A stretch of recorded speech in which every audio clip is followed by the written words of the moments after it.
Hello Year 9, this is just a quick video just to talk you through the MC Escher homework task that I'm setting you over the October half term. A while ago I gave you this research piece of paper, so hopefully you've still got this with some information about MC Escher that you can use in your work. I also asked you to draw an Escher inspired eye.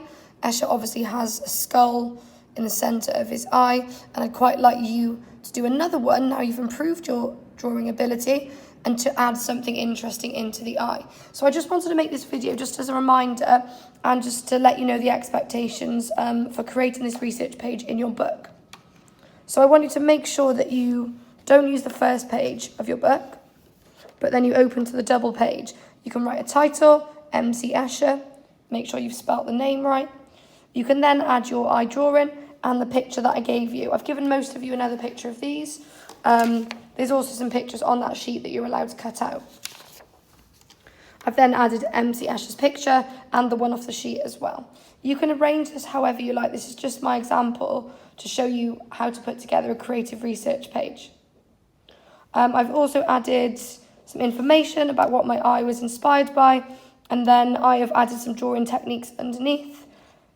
So on my techniques, I've added curved lines, which represent the eyelashes in realistic drawing, creased lines, which are used in the eyelid, and then large stippling with a kind of line work to create the eyebrows.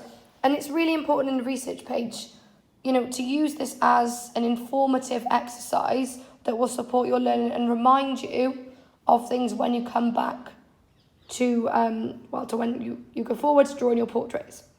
The other section that I've added on the opposite side of my page is I've added a tonal shading scale. This is a really good test and practice for you for when you complete your drawings and something useful to refer to in your book.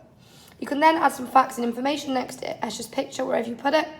Some of the facts of the sheet or some information that you found. And then you can obviously talk about how he's created his realistic drawings and the shadows. I've then started to draw one of his famous artworks, which is on this sheet. You could find it on the internet, of his reflective kind of magic ball that he's looked at. And then I'm going to add some information there to explain that and how I attempted it. That's a bit of an extension one. But this is the kind of layout that I'm looking for, you to be creative in that layout and to add all of these components to make a fantastic research page. You don't have to do it in exactly the same way that I have, but I would like you to use the sheet, the images, stick them in, and to make it really creative. Obviously, there's loads of other examples that I've put on the PowerPoint, which is attached to the Show My Homework submission, and I'm looking to have these back in, ready to mark after half term. It'll be the first exercise you do in your book. So please look closely at this video and use the skills that you've built this term to make this a really, really great piece of homework. Thanks.